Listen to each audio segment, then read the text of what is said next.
when I was thinking about this class, I was told it was kind of just a general topic of Dasera. So I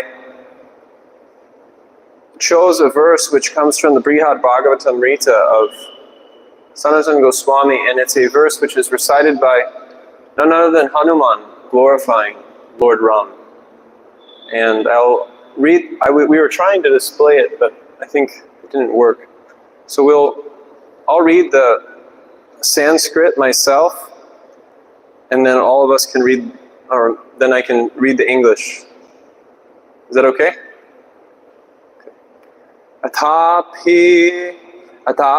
Atapi sahavajaya karuna kalama atmani avraktra bhava prakritva arya dharma pradakshake ekapatni vratadare sada vinaya vidaya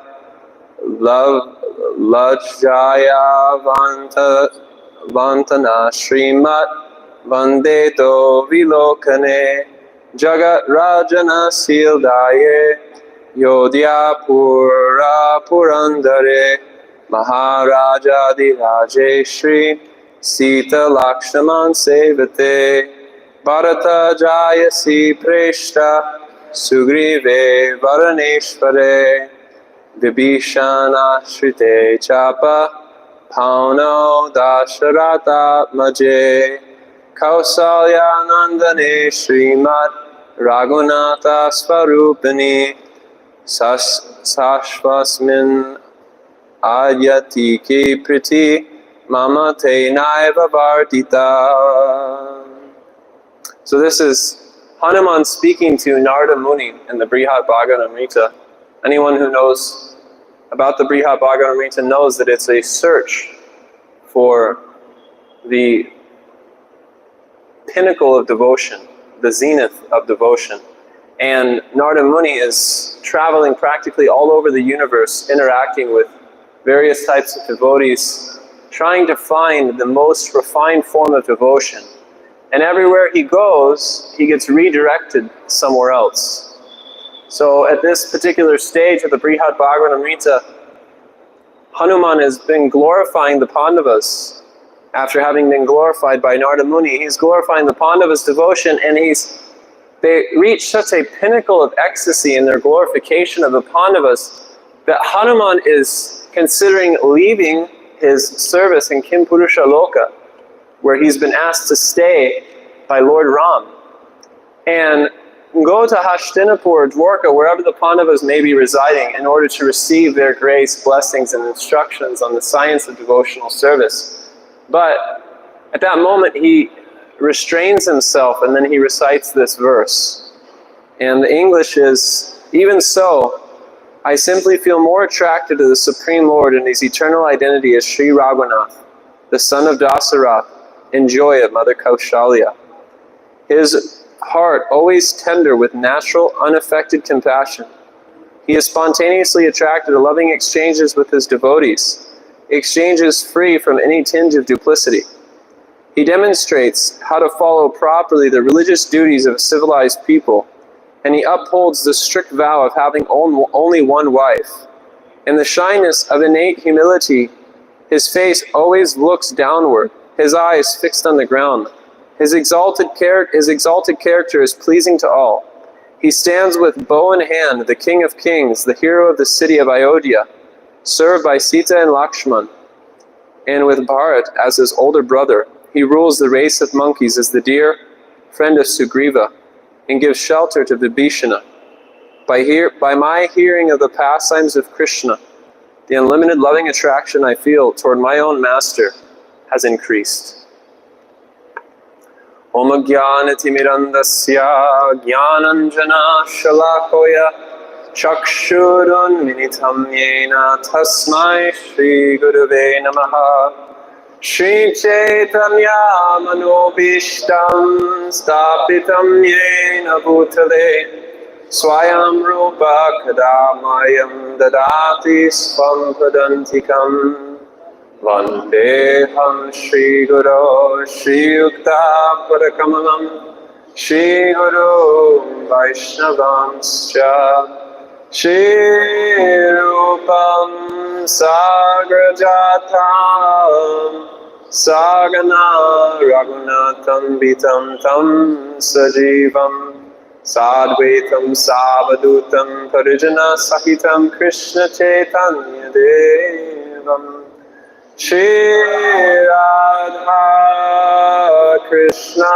Padam Sagana Lalita Shri Vishakam Vitamscha Nama Om Vishnu Padaya Krishna Prishtaya Bhutale Srimate Bhakti Vedanta Swami Niti Namine Namaste Saraswati Deve Gauravani Prachadine Nivishesha Shunyavadi Pastyachadeshatarine Namo Mahavarannaya Krishna Prema Pradayate Krishnaya Krishna Chaitanya Namane Gauratvase Namaha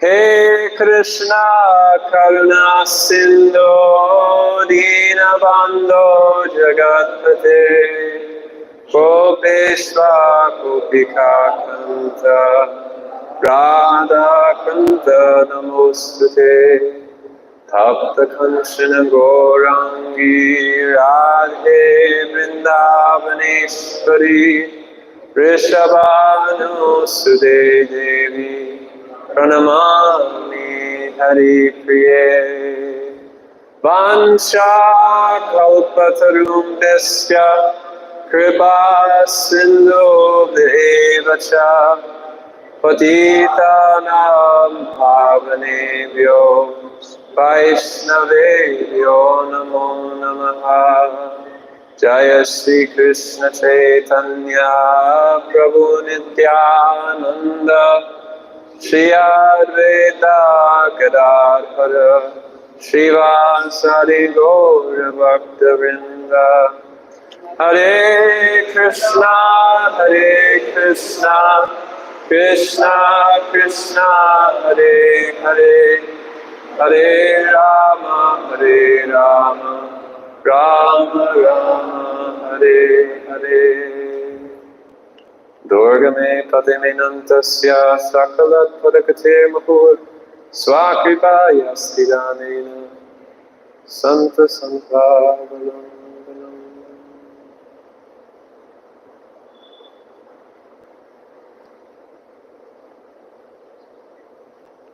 In the Chaitanya Charitamrita, there is, at the very beginning, there is a verse that says, Vande Gurum Isha Bhaktam Isham Ishvaratadakam Tat Prakashas Tatah Shaktir Krishna Chaitanya Samjakam. That when the Lord appears, He does so through a variety of expansions of His own self.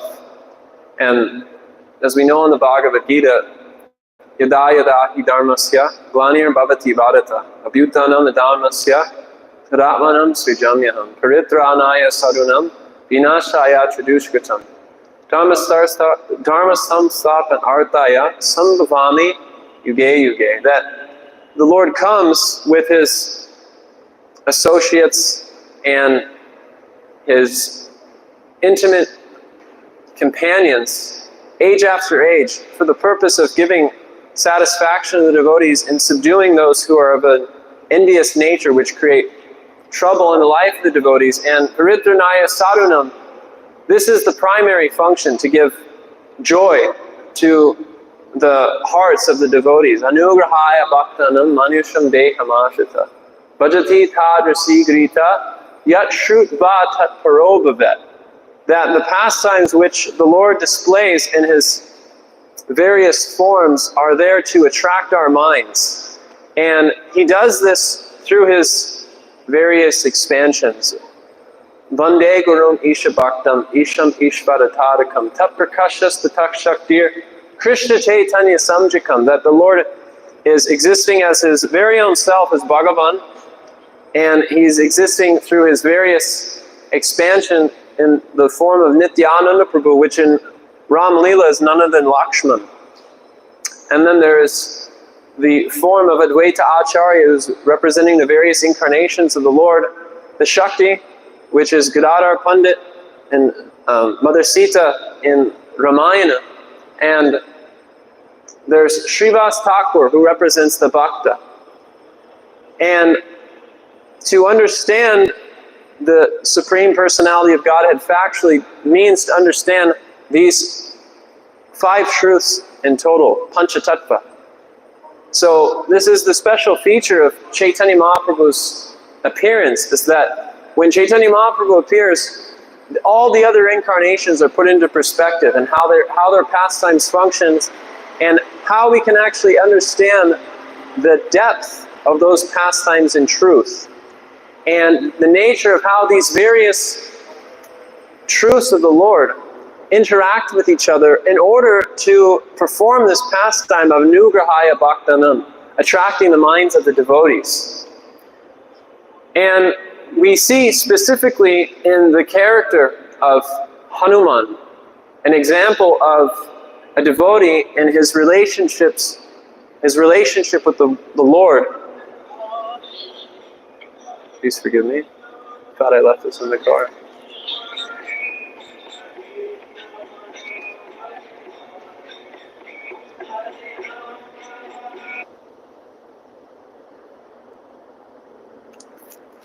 Please forgive me.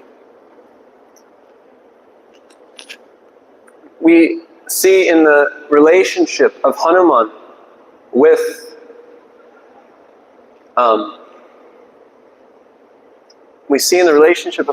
Lord Ram a specific example as to how the Lord is interested in attracting us into his service. And this is quite relevant for us because the nature of Hanuman's devotion is glorified not only by the Ramayana, but it's actually glorified by our own acharyas. Narottam Das Thakur, in his book Prema Bhakti Chandrika, explains that the Ekanta Bhakti of Hanuman is the ideal example for devotion and fixity. And we see this displayed principally in the pastimes of Chaitanya Mahaprabhu, when there is an exchange between himself and Murari Gupta, who is none other than Hanuman in the pastimes of Chaitanya Mahaprabhu. And Murari Gupta is asked by Chaitanya Mahaprabhu to take up the chanting of Krishna's names. Take up the chanting of Krishna's names because this is the Nam Sankirtan movement of Chaitanya Mahaprabhu, and Chaitanya Mahaprabhu is interested in directing everyone towards the worship of Radha and Krishna. Sri Radha, Radha Krishna Paraya Vrikatir La Dini Shaktir Asma Eka Atman Bhuvi Purada Deham Betam Gatal, that Chaitanya Mahaprabhu, he is Radha Krishna and combined, so the worship which the majority of his followers are directed towards is the worship of Radha and Krishna. That's why you'll find in Gaudiya Vaishnava temples, the deity of Radha and Krishna is generally at the center, because our Ishtadev is Radha and Krishna. So he's being encouraged to engage in this chanting of Hare Krishna. And when Murari Gupta is offered this suggestion or request or order by Chaitanya Mahaprabhu, he stays up all night in anxiety, lamenting the fact that he's going to have to give up the worship of his dear Lord Ram. He can't do it. This is also mentioned in the Brihad Bhagavatamrita, like we were mentioning. Despite the fact there may be something beyond his standard of worship, he feels fixed, he feels satisfied in that mood of dasyam, which he has found in serving Lord Ram, that no other form of the Lord appears attractive to him. So Murari Gupta is lamenting, and he goes to Chaitanya Mahaprabhu, and he's thinking in the night, maybe I should just kill myself. What's the value of even living? Because if I have to go on living, and I can't please Chaitanya Mahaprabhu, then what's the value of my life? And if I have to give up the worship of Lord Ram in order to please Chaitanya Mahaprabhu, what's the value of living? He was in a conundrum. So when he approaches Chaitanya Mahaprabhu the next day, he falls at his feet and said, please forgive my offenses. I cannot follow your instruction. I cannot give up the worship of Lord Ram. And Chaitanya Mahaprabhu congratulates Murari Gupta. He says, you are the perfect example of devotion and fixity, because glorious is a servant who can't abandon his master, and glorious is that master who will not abandon his servant. Chaitanya Mahaprabhu's pastimes, they help illuminate the pastimes of all the other incarnations of the Lord. Without the mercy of Chaitanya Mahaprabhu, we won't be able to understand the essential feature of the pastimes of the Lord. But through the mercy of Chaitanya Mahaprabhu and through the vision given by Chaitanya Mahaprabhu, we are able to access the deepest lessons which are existing within the Ramayana, which are existing within the Srimad Bhagavatam, all by the mercy of Chaitanya Mahaprabhu. So before we begin any glorification, we should always begin with the glorification of Chaitanya Mahaprabhu. And Hanuman's journey to Lanka is evident of this fixity of devotion, and the effect this fixity devotion has on our heart can be understood by deeply contemplating this pastime of Hanuman going to Lanka in order to free Mother Sita from the imprisonment of Kamsa, not Kamsa, Ravana. So, the pastime begins with Hanuman being selected by practically all of his superiors, Sugriva, Jambavan. They all agree that if there's anyone who's qualified to save Mother Sita, or find Mother Sita rather, it's going to be Hanuman. Because his determination is so strong in order to serve Ram, that if there's anyone that can be successful, it has to be Hanuman. And Lord Ram, hearing the opinions of all these exalted devotees, such as Jambavan and Sugriva, agree that there cannot be anyone who will be able to find Sita as effectively as Hanuman will. So in this moment, Lord Ram specifically blesses Hanuman personally by taking off his ring, which is inscribed on his name, Sri Ram. And he gives this ring to Hanuman, and he says, wherever you find Sita, you give her this ring to confirm that you are my valid messenger. Wherever you find her, you give her this ring, and this will convince her of your validity. So Hanuman, being encouraged by Ram, has a purpose to meditate upon. The service becomes even more crystal clear in his mind. And being encouraged by the words of Sugriva and Jambavan, in that all of the Varnas, all of the monkey soldiers of Lord Ram, they will be performing austerities until Ram returns. All the monkey soldiers, they stand on the shore of the coastline, and they all stand on one leg, meditating on giving strength to Hanuman. So Hanuman, feeling encouraged by his association, being encouraged by the personal instruction and blessings of the Lord, he takes that mighty leap across the ocean in order to end up in Lanka. But along the way, he's met with various obstacles. The first obstacle, anyone know what the first obstacle which he had to meet was? Mainaka Mountain, right? Right? Is that what you said? Mainaka Mountain. This was a mountain which was specifically blessed by Lord Indra to protect this realm from the attack of beings from the nether regions, demoniac forces which may be coming from the underworld. So this mountain was existing, and this mountain, being a devotee of Lord Ram, wanted to offer some service to Lord Ram. But Lord Ram But Hanuman, when he comes to this mountain, time is limited, and he realizes that his mission is so important that he does not have time to stick around and receive the comfort which is offered by this Mainaka mountain. Shri Shri Radha Damodar, Shri Shri Gaura Nitai, Jagannath Baladev, Subhadra Mai Ki Jai.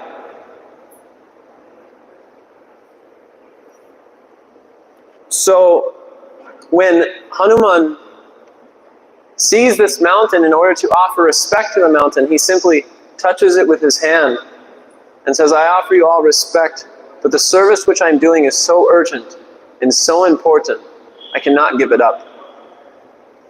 As Hanuman continues in his journey, there is a test which is offered by the demigods. Who knows what the name of the test? What's that? What's Sosa? She's like the happiness Panchama. It's Surasa, right? Surasa. Is that right? Surasa. Surasa, she meets Hanuman and she's sent by the demigods, and she opens her mouth, and Hanuman, he feels anyways, and she says that Lord Brahma has offered me a benediction that anyone who comes past me, they have to enter into my mouth. So Hanuman, he says, all right, you can eat me, but first you have to see if you can meet the size that I can expand myself to. So Hanuman begins to expand himself, and then Surasa's mouth begins to expand, and there's this competition where they're growing and growing, and then Hanuman realizes this is completely useless. So then he immediately shrinks to the size of a thumb, enters into Surasa's mouth, and then exits and said, I have honored the benediction of Lord Brahma. Please now allow me to continue in my service. Surasa gives him her full blessings, and he may go on in his service. So then as he's getting closer to Lanka, immediately along the way he becomes stopped. And he's wondering, what's going on? Am I losing potency? Have I received a curse? And he's been caught by Samika. Is that right? Samhika? Please forgive me. You all grew up hearing Ramayana. I'm just adjusting to it. So Samika catches Hanuman by the shadow.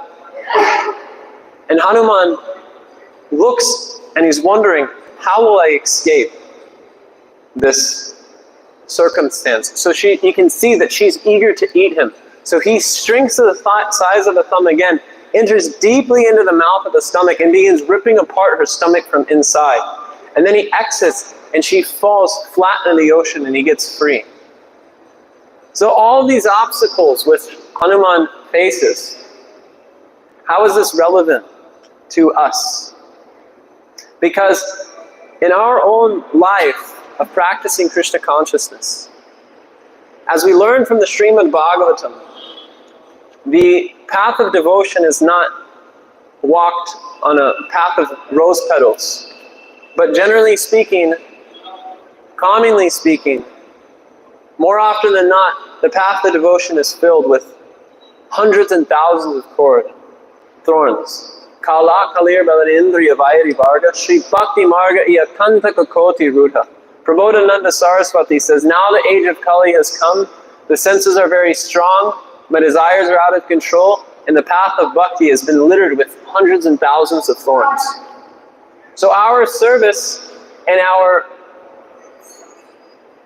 the field of activity which we have to do in our service, more likely than not, more often than not, will not be aligned with our expectations. Rather, they will be the only certainty which we can expect on the path of devotion is uncertainty. And Hanuman's journey to Lanka exemplifies this. And as he reaches Lanka, he meets another obstacle.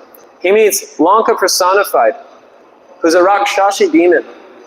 And she is preventing Hanuman from exploring Lanka. And so he says, I will go around the city and I will leave the way I have come.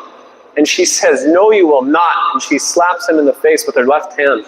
Hanuman immediately gets up, and understanding her strength and understanding she's also a woman and he can't kill her, he punches her hard enough that she becomes knocked down and simultaneously understands the strength of Hanuman. And she remembers that once Lord Brahma offered a prediction that the day that I become defeated by a monkey, soon Ravana will be killed.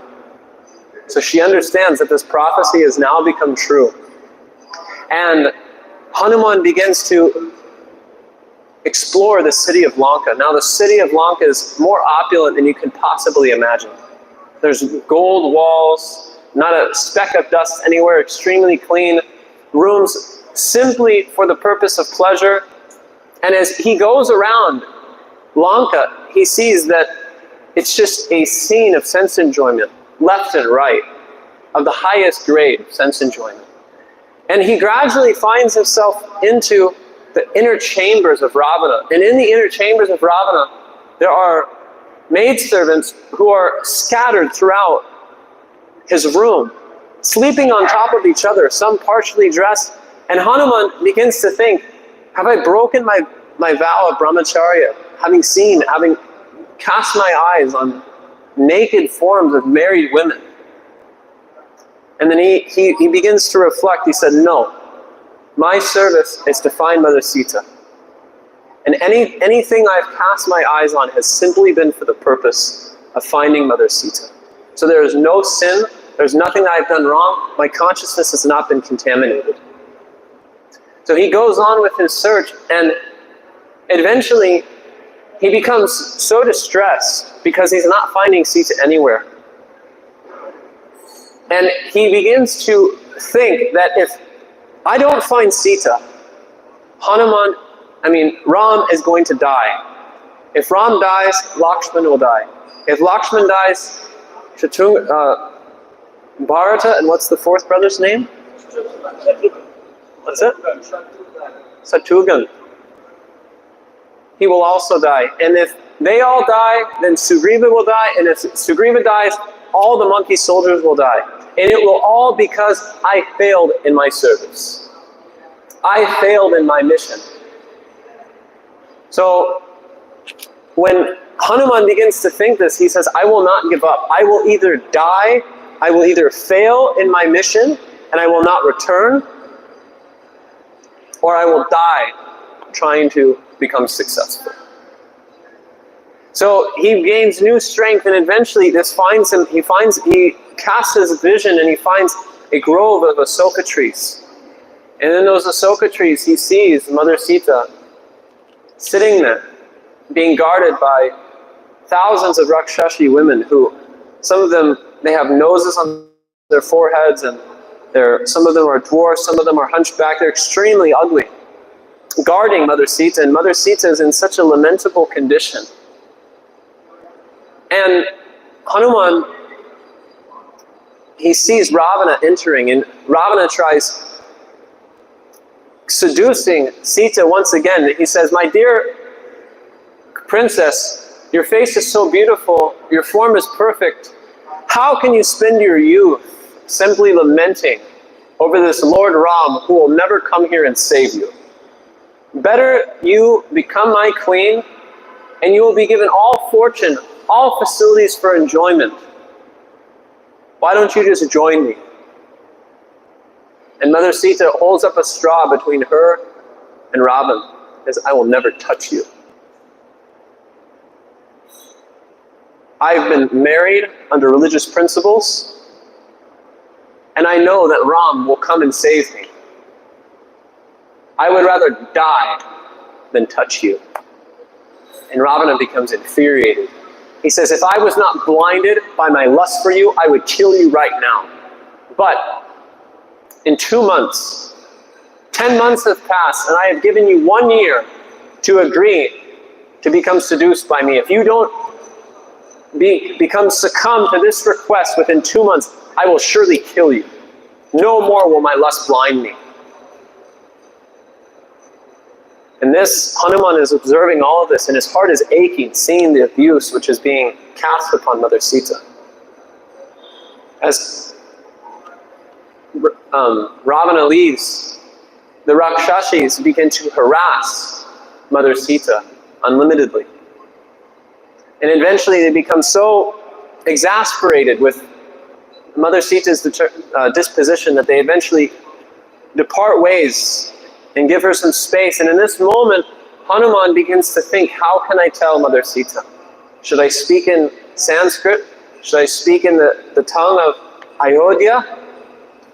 If I'm not careful, even a perfect plan can be spoiled by an imperfect executor of that plan. By the mistake of a messenger, even a perfect plan can be destroyed. So, let me begin to glorify Lord Ram the way that I heard Lord Ram speak about Mother Sita and his agony of separation from Sita. Allow me to glorify Lord Ram in this way. So he begins glorifying Lord Ram inside of the Asoka tree, and Mother Sita begins looking around. And after he finishes reciting these beautiful verses in glorification of Lord Ram, like the one we were reciting this morning, Mother Sita finds him and he introduces himself. He says, "My name is Hanuman, the servant of Lord Ram. I have come here to deliver this message to you."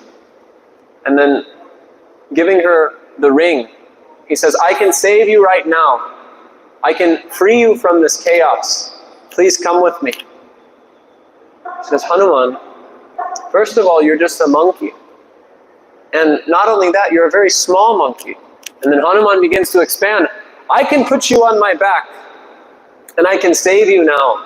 She says, "That's very nice, but I don't desire to be touched by any man except for Ram."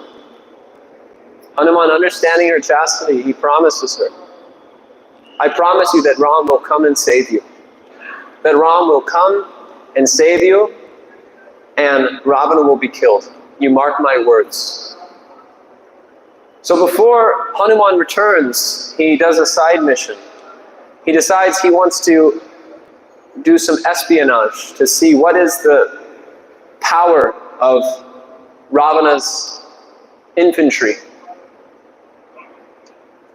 So he begins to go around Lanka and begins to destroy the various chariots and military paraphernalia which they have. And eventually he finds himself in a tussle, being chased by Ravana's soldiers, killing Ravana's soldiers, and eventually he is caught by Ravana's son, Indrajit. And when he's brought before Ravana says, "Don't kill him, I want him to be interrogated. I want to figure out who he is and why he's come here." Eventually, Hanuman says, "Anyways, I'm just a monkey. I was, jumping around trying to find some fruits, and then someone tried killing me, so I defended myself." And then they started to press him a little bit more. He said, "Fine. I am the servant of Lord Ram, a messenger of Lord Ram, serving under Sugriva. And I have been sent here to deliver a message. Ravana, if you do not return Sita immediately, you will be killed." And Ravana, receiving this, is taken aback and he becomes completely infuriated. He says, "We should kill him immediately. How dare he come to our land, vandalize everything in Lanka, and then speak this way to me?" And then Vibhishan, he says, "My dear brother, he's just a messenger. The rules of war indicate that you cannot kill a messenger." And Ravana says, "Fine, but he should be punished. Monkeys are very, very proud of their tails, so let us set his tail on fire." So they set his tail on fire, and Mother Sita, understanding what's going on through the rumors of the Rakshashi demons telling her in the Ashoka garden, she begins to pray for Lord Ram, for Hanuman's protection. In praying for Hanuman's protection, she prays that please do not let this fire harm him. So although the fire is burning on his tail, it's not paining him at all. So Hanuman realizes that Mother Sita's prayers are protecting him. So then he immediately takes advantage of this fire tail and starts burning the entire city of Lanka. And Srila Prabhupada in his purports frequently says this is how anger is used in the service of the Lord. He gives the example of Hanuman. And Hanuman, right when he's about to leave Lanka, he goes to the highest point in the city of Lanka and declares, "Unless you convince Ravana to return Sita, I guarantee you that he will be killed. Please convince him to return Sita immediately. And then he jumps and he calls, Jai Shri Ram! So why is this pastime relevant to us in Dashera? This is not the killing of Ravana. This is not Lord Ram releasing the arrow. But actually it has very deep meaning for us. Because if we want to understand the Master, first we should try to understand the mood of his servant. Hanuman's devotion, Hanuman's fixity of purpose, and Hanuman's desire to serve is the prerequisite for us to slay the Ravana which resides inside of our heart. Ravana, when he is fighting Lord Ram, his limbs, Ram keeps cutting off the limbs of Ravana, but they keep growing back. In the same way, in our practice of devotional service, there is a Ravana residing within our heart, which is known as Hridaya Durlabham, Durbhalya, or Hridaya Durbhalya, weakness of the heart, which Srila Prabhupada describes as a desire to want to enjoy this world and then double down and expand the resources for that exploitation. Our desire to want to enjoy this world, even if you touch it a little bit, yehi samsparsa jaboka tuka yonaya evate advayantmanta konteya nate suramate buddha. That a little bit of enjoyment, it expands the propensity for it. And within that expanded propensity is the womb of misery. And what is that misery? Soka moha bhaya. Lamentation, illusion, and fearfulness. This is what arises. This is the womb of suffering which arises from trying to overlord this world, take the position of trying to be the master of everything that we survey. And as much as you try to cut down bhukti mukti sprihayava pisatchi hrivartate, as much as you try to cut down these witches of material enjoyment and the desire to get free, bhoga tyaga, they continue to dance inside of our heart. Tavat bhakti sukhasyatra katam na. As long as that these desires for enjoyment and getting free from the sufferings of this world are present within our heart, the true bliss of devotion can never be tasted. So this desire for enjoyment, this desire for liberation is like the Ravana dancing inside of our heart, which Srila Prabhupada calls in the 15th chapter of Bhagavad Gita, Hridaya Durbalya. And the arrow which Ram releases into the heart of Ravana is the only thing which can kill this Ravana. This arrow right into the heart is the only thing which can kill Ravana. So in the same way, this Hridaya Durbalya, this desire to want to feel a sense of entitlement toward the things of this world, or to justify our activities of material sense gratification, this needs to be cut at the root. And this can be only cut at the root if our propensity to serve is awakened. So this arrow which flies into the heart of Ravana is this Nishta Bhakti, which is exemplified by Hanuman. Unless we cultivate this spirit of fixity and service, tasmat ekena manasa bhagavat satpatam patihi shotvayas kirtvayas yascha smartvayas deha pujas cha nityada. Unless we develop this fixity and purpose, that now I'm giving everything to you, Krishna. As Srila Prabhupada said, everything for Krishna, nothing for me. Unless that fixity arises in our heart, the Ravana stage of anartha nivritti will continue to torment us, will continue to weaken our efforts to make spiritual advancement. But if we can hear the pastimes of Hanuman, then that hearing, that process of hearing, Shrinvatam Swakata Krishna Punya Shravana Kirtana, Ridantyasto hi Badrani, Vidu noti saritsatam. That Vidu noti, which Srila Prabhupada describes as a cleansing agent, is like the arrow which flies into the heart of Ravana and kills our propensity for this Hridaya Durbalya. So on this day of Dashera, we're not only remembering Lord Ram's victory over Ravana, but we are remembering Hanuman's victory in conquering the heart of Ram. That from his devotion, from his willingness to serve Ram with such fixity of purpose, with no consideration of personal comfort, entitlement, or justification, Ram felt so overwhelmed by the devotion of Hanuman. Why does Ram feel so overwhelmed? Because Ram has nothing that he can reciprocate with. He has been cast into the forest. He is not a king at this point. Although he is a king, he has none of the wealth of a king. All of the Varnas, they're only serving Ram because of their love for him. So Ram, feeling so overwhelmed by the risks which Hanuman was willing to take, the determination with which he executed that risk, Ram can only reciprocate by embracing Hanuman. This is what is celebrated in Dashera. Is that as much as the Lord has the propensity to kill our demoniac desires, which is like Ravana, in the same way, the Lord is even more eager, paritranaya sadunam vinasaya traduskritam, to reciprocate with the pure devotional sentiments of Hanuman.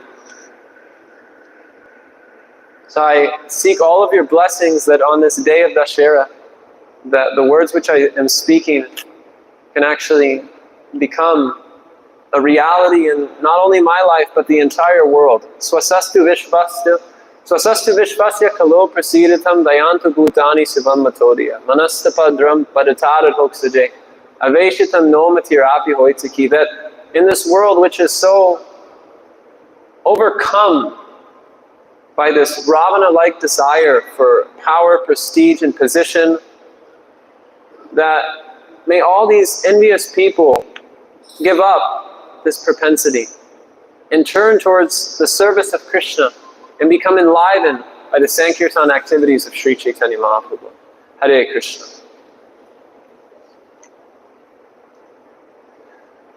So we can open it up for discussion. If there are any questions,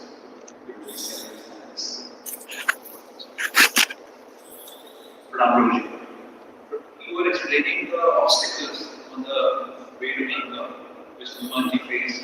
So what is Simha representing? What obstacle is that in the life of the police? Simika, from my understanding and what I've heard from other devotees, is Simika is this enviousness of other people which tries to pull us down in our life. But despite the fact that there may be people trying to pull us down from our position, our determination should resemble Hanuman in such a way that despite the fact there may be that obstacle, we deal with that obstacle methodically and dispassionately, and we move on with our service. As my Guru Maharaj often says, although the caravan may bark, the dogs keep going on Sankirtan. The saying is generally, although the dogs bark, the caravan keeps moving.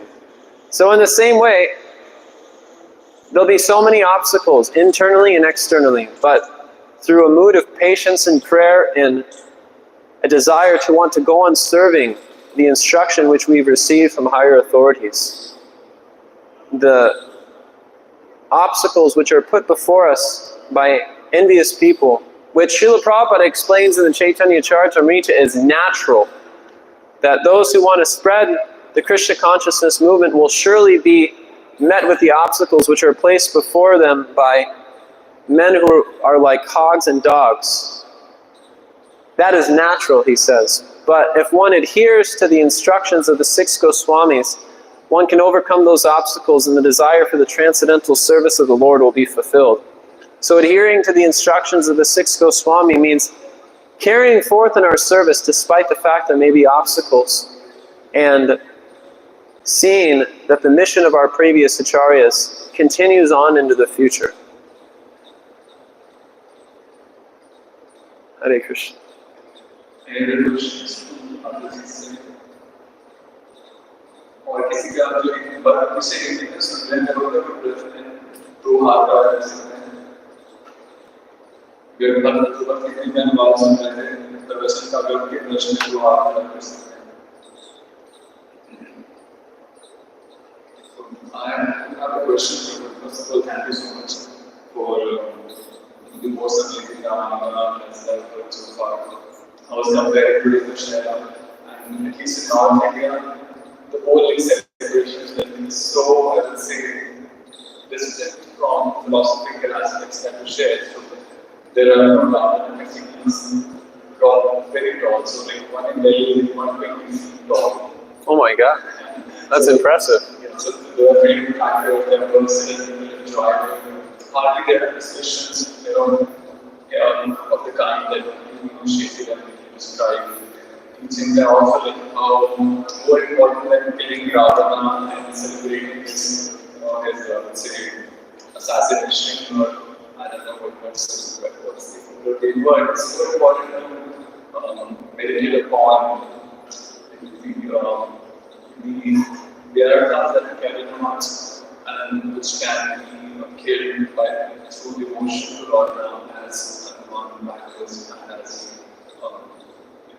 we learn from him. So thank you so much. And I have a question, but I just want to know like, when did you first come across Ramayana and what was your feelings and first read the text? Because today we live in a world where we see so many stories, and it is like the most amazing story for me that one of the most amazing stories that mankind can probably have access to. So what were your feelings and when did you first read the Ramayana? Well, I first heard about Ramayana about 10 years ago, around this time actually. And I had read about Hanuman in a Mayavadi book. When I was seeking a spiritual path, I came across it in a book which a Mayavadi had written, and Hanuman was glorified extensively, and the only thing which made sense in the book, I'll be completely honest, the book really frustrated me because none of it made any sense and it didn't give any clear direction.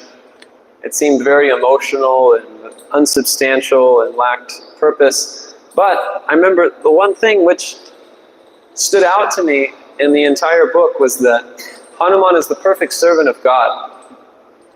And that really captivated my mind. So I remember I had the book and there was a picture of Hanuman inside of it. I ripped the picture of Hanuman out and then I threw the book in the trash. And I hung Hanuman up on my wall. And I would meditate on Hanuman as much as I could, according to my sincerity. And I remember my meditation was that I would be meditating on this picture of Hanuman and I would just repeat this sutra, I guess you could say. And I would just say, I'm an eternal servant of God.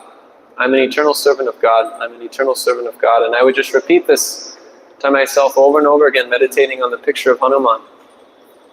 And, hearing about Hanuman in this book, I naturally became attracted to wanting to reading Ramayana. So in May of 2015, I ordered a copy of Ramayana off the internet, which was actually, I came to find out just recently actually, that it was a copy that was written by a devotee.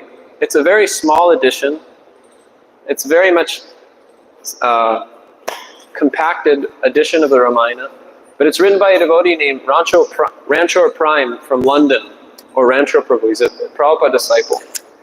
So he rendered this version of Ramayana, which is quite concise, an abridged edition. And I remember reading that on my way to Southern California with a group of friends. And I remember just feeling very attracted by the story, specifically the story of Hanuman crossing the ocean of Lanka. And when I first received Srila Prabhupada's books, I remember meeting the devotee, and I asked him, "Who are you? What are you?" And he said, I'm a devotee of Krishna." And at that point, I had never heard such a conception before, that you could be a devotee of Krishna. I never heard the word devotee used in relationship to anything. But at that time, I already had a practice of chanting Ram's names, and I even had bought a sticker of Radha and Krishna at a local gift store, thinking it was Sita and Ram.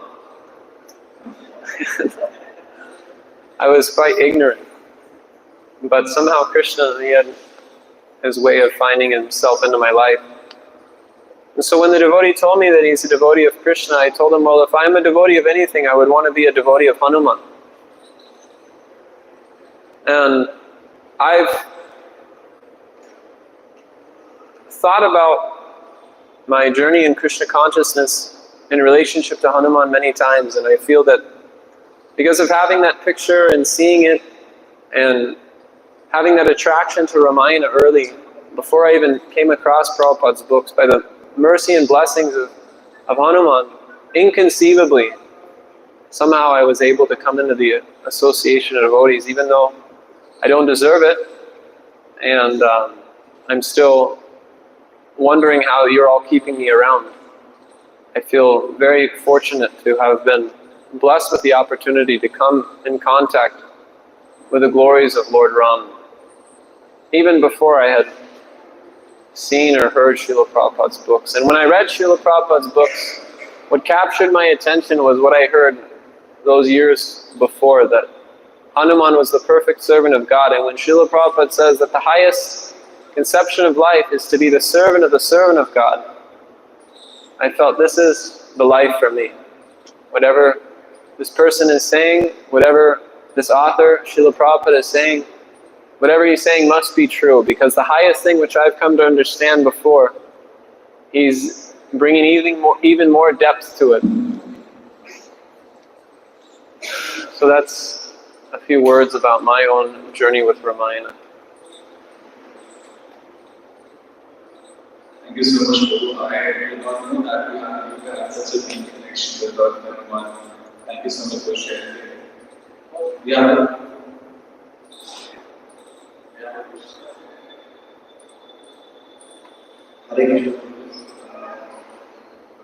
I want to know this, that whatever pure devotees, in Hanuman, Prabhupada, they will undergo so many struggles. Why? What is the reason? What is the reason why the devotees will undergo so many struggles for the Lord? Is that what you're asking? For love. Anyone is willing to do anything if their motivation is love. Just like a mother, she's willing to rise so early in the morning in order to take care of her crying child.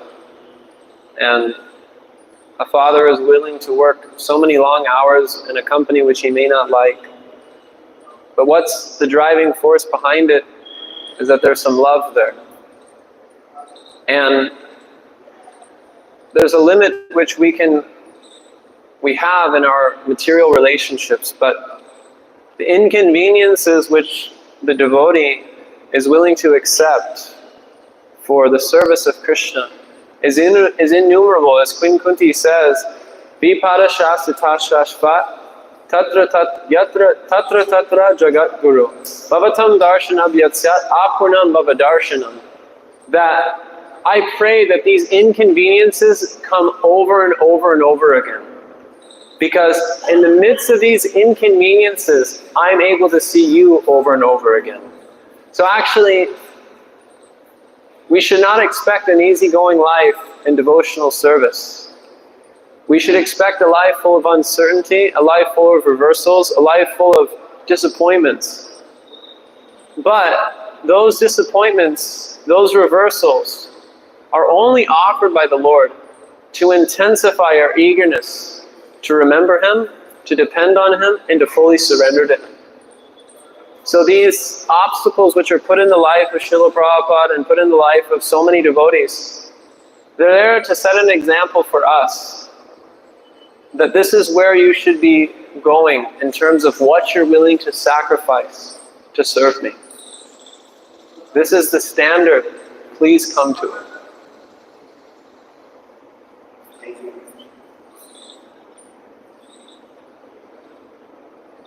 Hare Krishna. Thank you so much for giving us this thing for the Ramachandra and which is right duty, and giving us the lessons from his pastimes. We got to know that you are also involved in Nitani Jivya lessons. So, can you tell us more about this all about because we have about another party including Shivya and so can you tell us more about this? What is the bus party? The name was offered by my Guru Maharaj, His Grace Vaisheshika Prabhu, when I had a desire to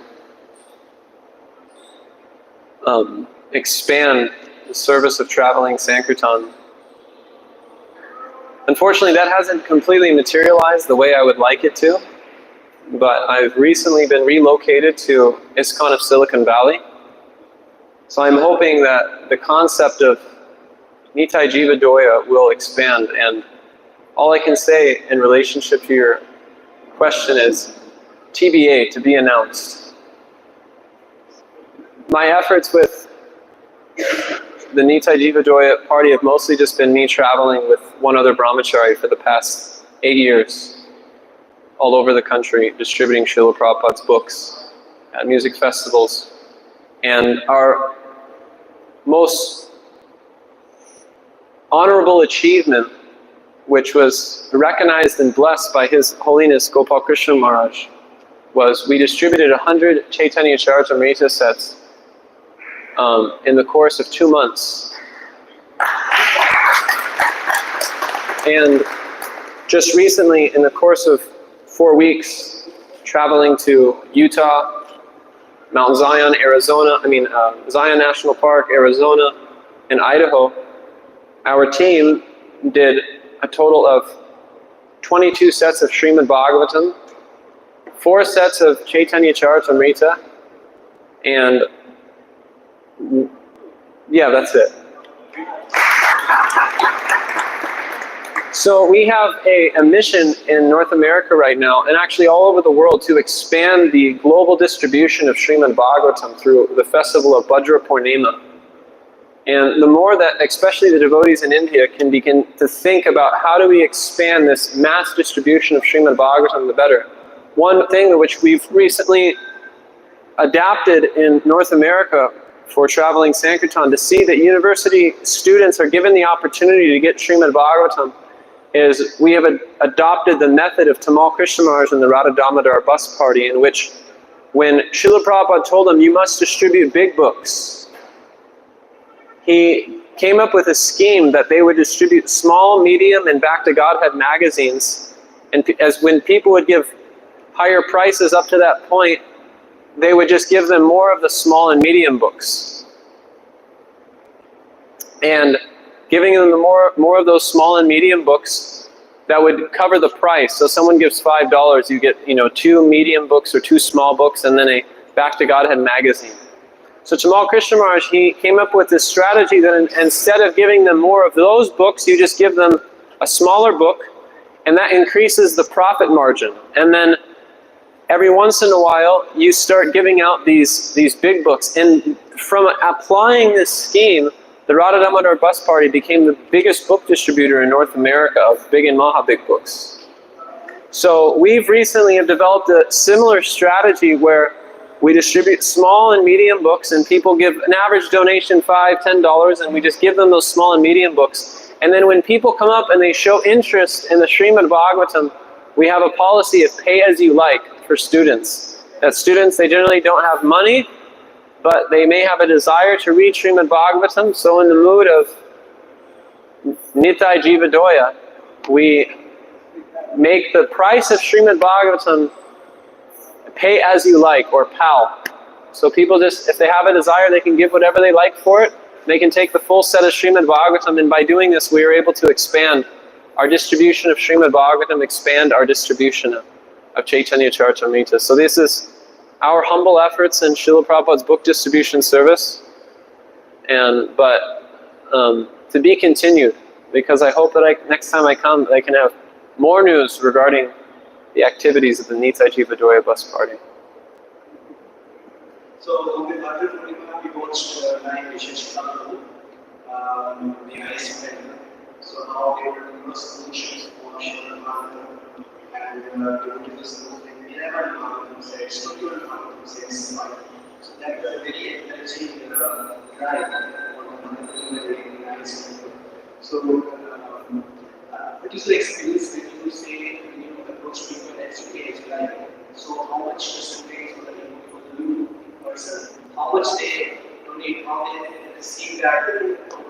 Well, generally, if I'm presenting the Srimad Bhagavatam to someone, they've qualified themselves through their extraordinary amount of sincerity at the table.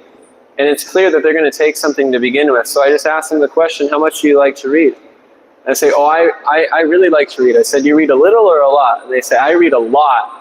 And then I point them to the Srimad Bhagavatam. I say, this is the spiritual encyclopedia. And then I make it a point to glorify Shukadev Goswami and Maharaj Parikshit in my presentation to receive their blessings.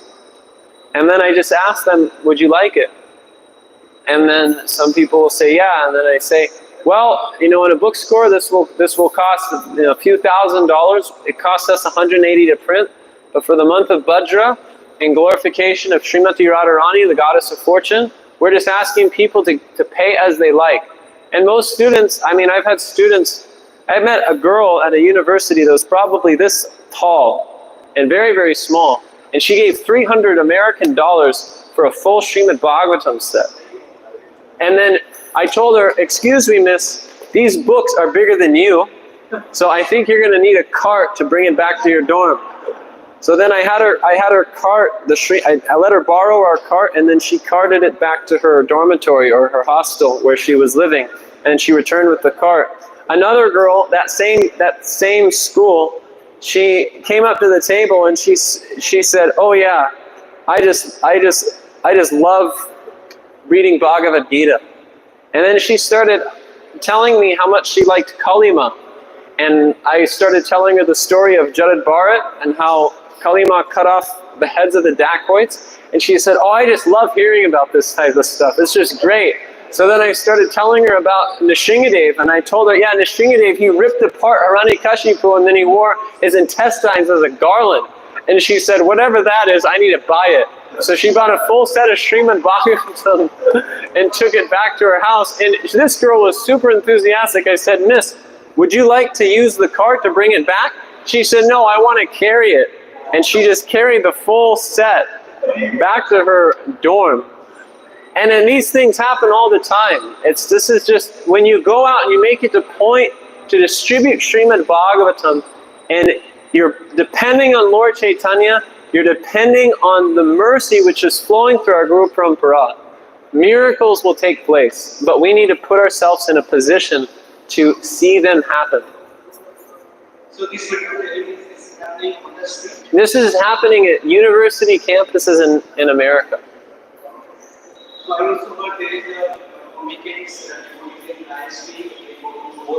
Yes, it's called Weekend Warriors. So what they do is they have different teams of devotees. They have Western Sankirtan, they have corporate Sankirtan, they have Indian store Sankirtan, they have different types of teams which have been, this is how you organize. Srila Prabhupada said the movement will expand through organization and intelligence. So if you can organize teams of devotees with Sankirtan leaders guiding those teams, and then a principal Sankirtan leader guiding the leaders of those teams, then you can expand book distribution incredibly. And they just go out on the weekend. This is practically all grihastas. My moving there and another brahmachari moving there, we're the first brahmacharis to be at ISB. So ISKCON of Silicon Valley is a laboratory where the activities of Sankirtan are tested, proven to work, and then distributed to the entire world. So if you have any questions about organizing and expanding Sankirtan, We can speak after class, and I can put you in touch with their Sankirtan leaders, and we can see what can be done in order to expand your Sankirtan.